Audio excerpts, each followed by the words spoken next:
భారతదేశంలో అండమాన్ నికోబార్ ఐలాండ్ అనేటటువంటి చోట్ల అతిపెద్దదైనటువంటి కంటైనర్ సిస్టమ్ ఏర్పాటుతో పాటుగా అక్కడ ఒక ఆర్మీ బేసులు కూడా నేవీ బేసులు కూడా ఏర్పాటు చేయాలనుకుంటుంది భారతదేశం. ఎందుకు?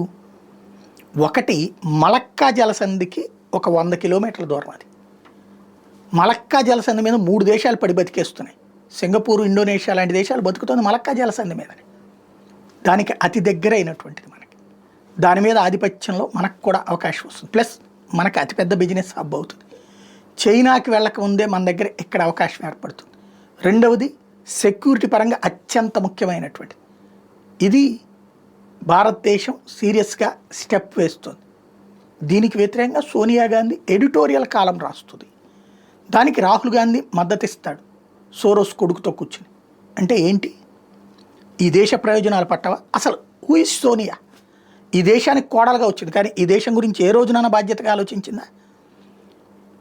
ఆమె వచ్చిన తర్వాతనే గాంధీల కుటుంబంలో ఉన్నటువంటి వాళ్ళు అందరూ పోయారు. ఇప్పుడు ఆమె కొడుకును కూతురు తప్ప ఇందిరాగాంధీ దగ్గర నుంచి రాజీవ్ గాంధీ దాకా ఎలా చనిపోయారు? సంజయ్ గాంధీ ఎలా చనిపోయాడు? సరే, ఆ అనుమానాలన్నీ పక్కన పెడదాం. What about Sonia? దేశం గురించి ఏనాడన్నా ఆలోచించిందా? దేశ ప్రయోజనాల గురించి ఏనాడన్నా ఆలోచించిందా? చైనాతో వెళ్ళి ఏం కుదుర్చుకుంది ఎంఓయు?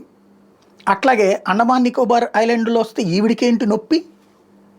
అక్కడ ఏం తేడా వచ్చిందంటే ఈవిడికి అక్కడ జాతులు అన్యాయం అయిపోతాయట. ఆ జాతుల దగ్గరికి ఏనాడు వెళ్ళి కూర్చుని వచ్చింది ఈవిడ? ఏ రోజున వాళ్ళతో కలిసి వచ్చింది?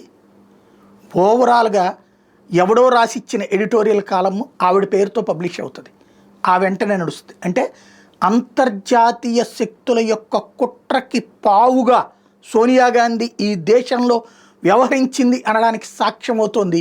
రాహుల్ గాంధీ ఆమె చేతి పావుగా మారుతున్నాడు అన్నది స్పష్టమవుతుంది. దేశ ద్రోహం జరుగుతూ ఉంది.